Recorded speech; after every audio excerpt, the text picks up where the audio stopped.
Hey guys, on today's Ending Explained, we're going to be talking about the Netflix original Sabrina, not to be confused with this Sabrina. And I have to say, whoever's at the Netflix marketing department kind of screwed the pooch on this one. So how do you have two Netflix originals coming out within the same month as each other, both called Sabrina? That makes no sense. Anyway, this Sabrina is not dealing with a teenage witch. It's actually dealing with a doll called Sabrina. And I have to say this, when it comes to horror movies and horror TV shows, I'm afraid of horror movies and TV shows. Even though I watch them, they kind of give me the heebie-jeebies and I get scared. But since I was 7 years old, the first time I seen Child's Play and the first time I seen Chucky, I have to say to myself, I'm not afraid of toy dolls. Like the first time I saw Chucky, I was like, why are they afraid of him? I could kick Chucky's ass. But that's just me. I've never met a doll I was afraid of. However, looking at this Sabrina doll right here, it really creeped me the heck out. Anyway, let's get into the movie. So Sabrina starts off with Renard coming into Miss Laura's house and he asks her for help because he's dealing with a spirit that he is not powerful enough to exorcise.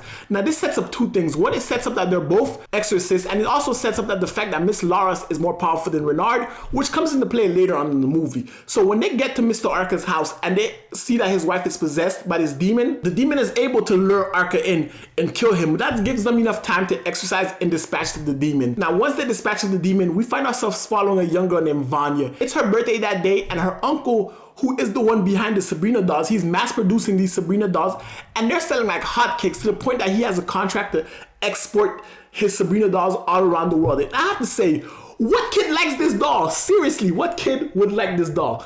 Anyway, that's besides the point. We come to find out that Vanya's parents are now dead and she's being raised by her aunts and uncles and she misses her mother dearly. So despite the fact that it's her birthday and she's been given gifts, she's not really warm or receptive to the gifts. And we find out that her uncle Aiden also created a bigger version of Sabrina doll to give to his wife because his wife's daughter, who was a big fan of the original Sabrina, passed away, and this is like his gift to her to remember her daughter. And now shifting back to Vanya, she goes back to school and one of her classmates brings this toy called the Charlie game, and it's like a mystical Ouija board, but instead of finding letters to spell things out, it actually has yes and no, and when you ask the spirits questions, they either answer yes or no. She borrows this board from her friend in order to contact her mom, and yes, she makes contact with her mom, and her mom starts to visit her, and so the mom starts to hang out with her, and this is when weird stuff starts happening. Her aunt starts to get attacked by the spirit of her mom, and even the Sabrina doll itself starts to move and do stuff, because Vanya became fond of the Sabrina doll because she thought it was cute or something. Again,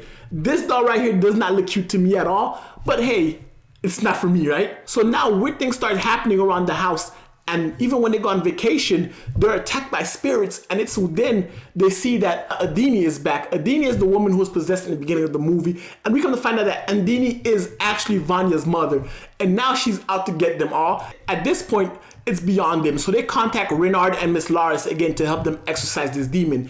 So when Miss Laris and Renard showed up, they believe that it's Andini who's haunting them. So when they try to contact Andini, they try to get her to leave, and we come to find out that even though they're using the Charlie game, so when they come in contact with the spirit, they come to find out it's not actually Vanya's mother, Andini, it's actually a demon called Bargas. And at this point, Bargas is vengeful. Bargas wants revenge on Miss Laris because Miss Laris is the one who defeated Bargas in the beginning of the movie. And as the movie progresses and as they're trying to combat them, we come to find out that Bargas did not just show up here. You have to actually invite him to this realm. And it's not Vanya who invited him to this realm. Vanya actually invited her mother into the realm.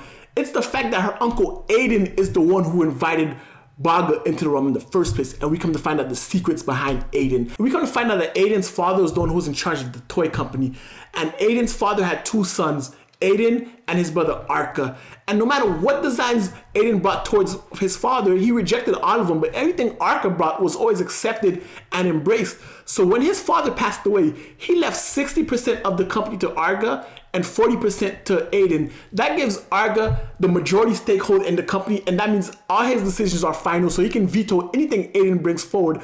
And because of this, Aiden wants more of the company, so he goes and sees a witch doctor, and this witch doctor summons the spirit of Barga, and Aiden has to sacrifice a life in order for Barga to come into our realm. So Aiden decides to sacrifice his brother. However, the demon Barga is unable to possess Aiden's brother Arca, so the demon ends up possessing Andini, who is Arca's wife, and both these people are the parents of Vanya. So it is Aiden who caused the demon here, has the demon possess his sister-in-law, and the said sister-in-law kills the brother.